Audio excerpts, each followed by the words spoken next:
There are three books in the Bible that have come to be called the wisdom literature: Proverbs, Ecclesiastes, and Job. And all of these books are addressing the same set of questions. What kind of world are we living in? And what does it look like to live well in this world? So, how to be good at life. Yeah.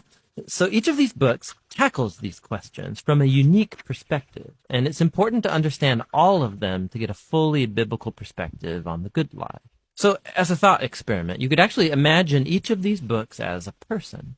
So Proverbs would be like this brilliant young teacher, and Ecclesiastes the sharp, middle-aged critic, and Job would be this weathered old man who's seen a lot in his day. We're going to start by meeting the book of Proverbs, the brilliant young teacher.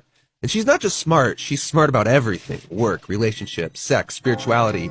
She has incredible insights, things you wouldn't see on your own. Yeah, she would be the perfect friend to have around when you need really specific advice. So what makes her so smart? Well, Proverbs can see things that most people don't see. She believes that there's an invisible creative force in the universe that can guide people in how they should live. And you can't see it, just like you can't see gravity, but it affects everything that we do.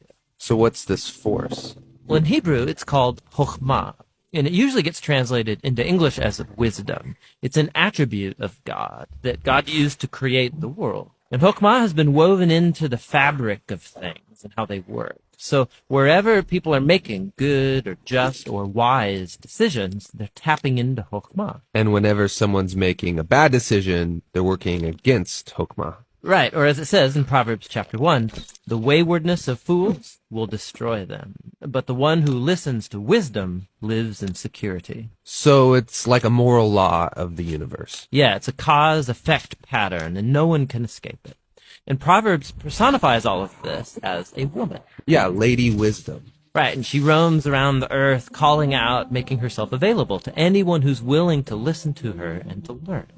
Which leads to the second thing Proverbs believes, that anyone can access and interact with wisdom and use it to make a beautiful life for yourself or for others. You can create with it like a designer. Yes, in fact, chokhmah in Hebrew isn't simply intellectual knowledge.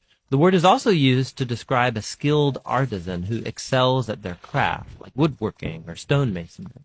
So you show you possess chokhmah when you put it to work and develop the skill of making a good life. Okay, that makes sense. So let's do this. Let's go find some wisdom. But before you do, Proverbs has one more really important thing to consider. Chokhmah isn't some impersonal force. It's an attribute of God himself. And so in Hebrew thought, your journey to becoming wise has to begin with what Proverbs calls the fear of the Lord. It's this healthy respect for God's definition of good and evil. And true wisdom means learning those boundary lines and not crossing them. Now, all those ideas you just unpacked are in chapters 1 through 9 in Proverbs. But when I think of the book of Proverbs, I think of the collection of sayings, the Proverbs themselves. Tell me about those. Yeah, those are what you find in chapters 10 on to the end of the book. It's a collection of hundreds and hundreds of proverbs about any and all aspects of life. And chokhmah gets applied to them, resulting in this wise guidance to help you find a path towards success, and no matter what you do. If I design my life with these sayings, life is going to be good. Yeah, or as Proverbs puts it, it'll give health to your bones, prosperity, a long, rich life. Which is a really big claim. But you can see how it's often the case. Wise people, they tend to do better. Things usually work out well for them in life. And so that is the promise and the wisdom of the book of Proverbs. The book of Proverbs is really beautiful. But if we take a step back, some people would argue it's a little too simplistic. Because sometimes horrible things happen to really wise people, and sometimes foolish people get rewarded. It doesn't always work the way we think it should work. That's right. Which is why we need to go and listen to our next wise friend, Ecclesiastes the critic. Because he's wrestled with that very problem, and he's going to push us further in our journey to find the good life.